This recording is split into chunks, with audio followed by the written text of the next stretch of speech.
Halo sahabat RSMY, senang sekali hari ini kami dari PKRS RSMY dapat menemui kembali sahabat dalam Ngobrol Asik Sehat. Suatu program yang akan memberikan sahabat banyak informasi dan tips-tips kesehatan langsung dari ahlinya. Sahabat, hari ini kita akan berbicara mengenai perawatan saluran akar gigi berlubang.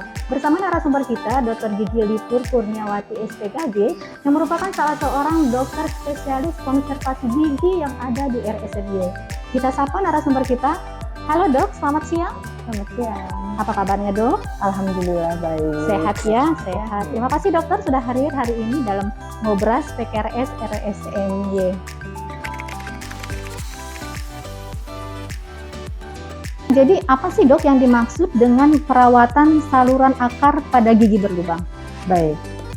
Jadi perawatan saluran akar pada gigi berlubang adalah sebuah prosedur yang dilakukan pada gigi yang sudah berlubang parah, yang tujuannya adalah untuk menyelamatkan gigi tersebut dari infeksi dan kerusakan yang lebih parah. Sehingga diharapkan gigi ini bisa bertahan lebih lama di dalam rongga mulut. Karena, saya tambah lagi ya, karena gigi ini kalau sudah dicabut, nanti akan ada efek yang lain beberapa tahun kemudian. Apakah gigi kanan kirinya miring, atau gigi atas atau gigi bawah, antagonis gigi yang dicabut itu akan turun bergerak. Oke. Jadi tujuan utama dari perawatan akar pada gigi berlubang ini adalah untuk menyelamatkan gigi yang berlubang ini tadi untuk tidak segera dilakukan tindakan pencabutan. Begitu ya dokter ya? Iya. Nah, kenapa gigi ini harus dipertahankan di dalam rongga mulut? Karena gigi ini sebenarnya adalah aset. Kalau gigi sudah dicabut, maka akan ada fungsi kunyah yang berkurang, fungsi fonetik atau berbicara. Berbicara itu kan gigi harus lengkap. Kalau ada gigi yang terlalu jarang atau gigi yang hilang, nanti ada huruf-huruf tertentu yang tidak bisa kita ucapkan dengan baik. Dan yang utama sebenarnya untuk gigi depan itu adalah fungsi estetik. Nah, kalau gigi ini sudah dicabut, sebagus apapun gigi palsu untuk menggantikan gigi asli kita di depan tetap berbeda, tidak akan secantik gigi aslinya. Gigi ini dipertahankan dengan memakai akar gigi yang asli. Jadi semuanya masih asli kecuali mahkotanya saja.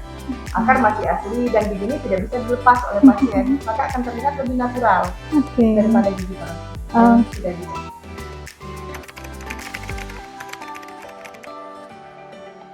Nah dok, jadi kondisi gigi yang seperti apakah yang harus langsung ditambal dengan yang perlu perawatan terlebih dahulu?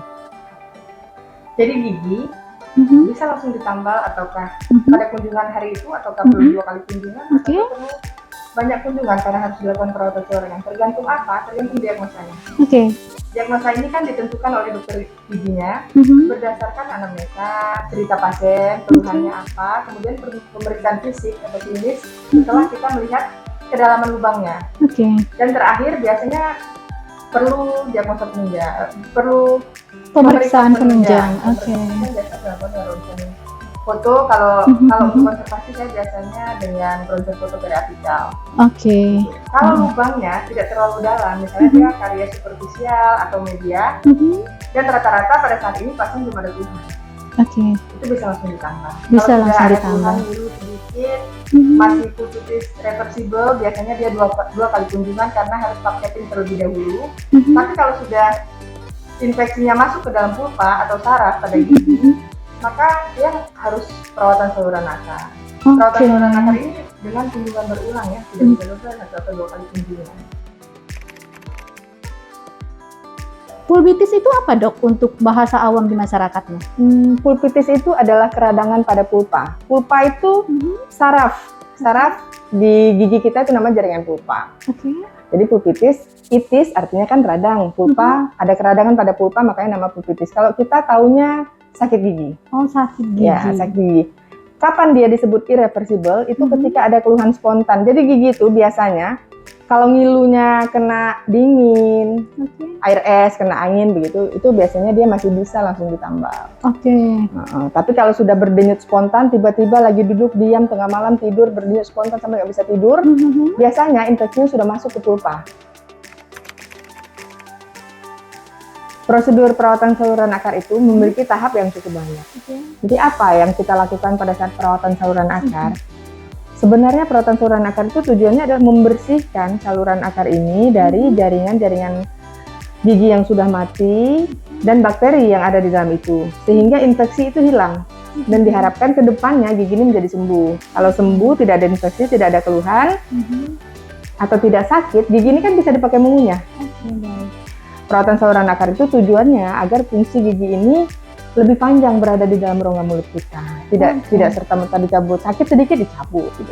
Jadi walaupun kondisi gigi sudah berlubang, itu tetap bisa dipertahankan ya dok ya, dengan perawatan saluran akarnya tadi? Berlubang besar dan dalam. Oke, berarti kalau berlubangnya hanya sedikit, pasti bisa langsung ditambal. Oke. Tapi kalau sudah parah, bisa kita lakukan perawatan terlebih dahulu. Oke.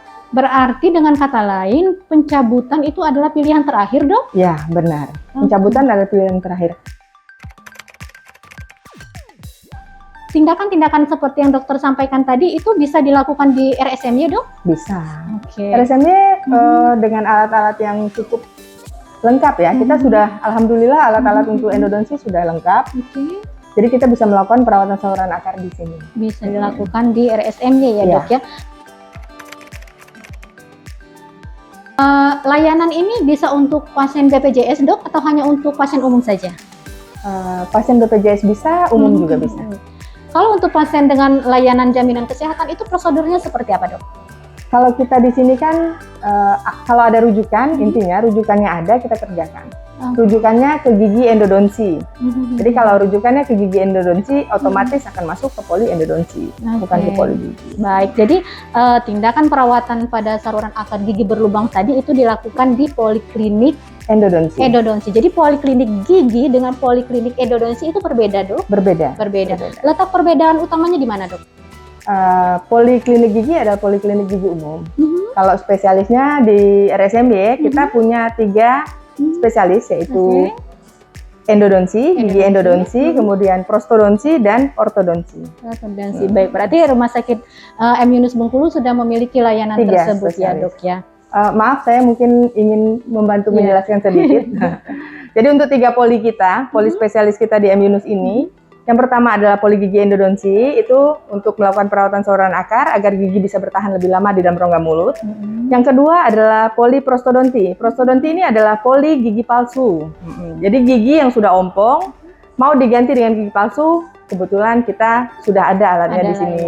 Dan yang ketiga adalah poli ortodonti. Poli ortodonti ini untuk merapikan gigi. Mungkin sehari-hari kita biasa dengan namanya behel. Pakai behel, kawat gigi. Kita ada dokter spesialisnya 2 orang di sini. Oke. Itu semua 3 macam jenis tindakan layanan tadi itu semuanya bisa dilakukan dengan jaminan kesehatan dok? Kalau ortodonti mungkin hanya konsultasi atau ronsen bisa dibantu dengan BPJS ya, tapi kalau tindakannya tidak. Kalau prostodonti nanti ada selisih bayar, berapa yang ditanggung BPJS, berapa tarifnya nanti selisih. Kalau endodonsi bisa ditanggung full oleh BPJS asalkan pasiennya bersedia kunjungan yang bolak-balik tadi. Kunjungan yang bolak-balik, tidak bisa sekali langsung selesai ya dok ya. Kontrol ke dokter gigi minimal 6 bulan sekali, walaupun tidak ada keluhan, karena kadang-kadang lubang gigi atau karies gigi yang masih superficial ini tidak dirasakan keluhannya oleh pasien. Kalau pasiennya datang rajin kontrol ke dokter gigi, maka dokter gigi akan memeriksa apakah ada lubang-lubang kecil tersebut, mana yang perlu ditambal, mana yang tidak, agar tidak tambah besar. Nanti kalau sudah besar, otomatis ujung-ujungnya nanti perawatan saluran akar. Intinya, ke dokter gigi itu jangan menunggu ada keluhan. Gitu. Kemudian yang kedua, mungkin kebiasaan kita untuk membersihkan gigi dengan pola menyikat gigi yang benar, itu minimal 2 kali sehari. Kalau mau lebih silakan, 2 kali sehari ini dengan waktu yang tepat juga. Pola dan waktu yang tepat. Waktu yang tepatnya kapan? Kalau pagi hari itu adalah setelah sarapan pagi, dan kalau malam adalah sebelum tidur malam. Satu lagi, untuk anak-anak, sebaiknya jangan menunggu sakit baru ke dokter gigi, karena tindakan pertama kali ke anak itu kadang sulit untuk dilakukan, kan? Karena itu adalah kunjungan pertama dia ke dokter gigi. Sebaiknya, walaupun tidak ada keluhan, ajaklah anak ini untuk mengunjungi dokter gigi, walaupun hanya sekedar berkenalan atau pura-pura diperiksa, biar dia tidak takut. Nanti begitu dibawa ke dokter gigi pertama kali dengan kondisi yang sakit, nanti yang ada di pikiran anak itu berbeda. Dia belum tentu bisa kooperatif dan belum tentu bisa dilakukan tindakan dengan baik begitu. Dokter Lipur, terima kasih banyak. Hari ini kita sudah belajar banyak dari Dokter Gigi Lipur mengenai perawatan saluran akar gigi yang berlubang dan bagaimana cara mencegah agar gigi tidak berlubang dan menjaga kesehatan gigi. Terima kasih dokter, terima kasih banyak atas ilmu yang diberikan hari ini. Terima kasih sahabat RSMY telah mengikuti Ngobras, Ngobrol Asik Sehat, suatu program yang memberikan Anda banyak informasi dan tips-tips kesehatan langsung dari ahlinya. Terima kasih. Terima kasih. Salam sehat. Salam sehat.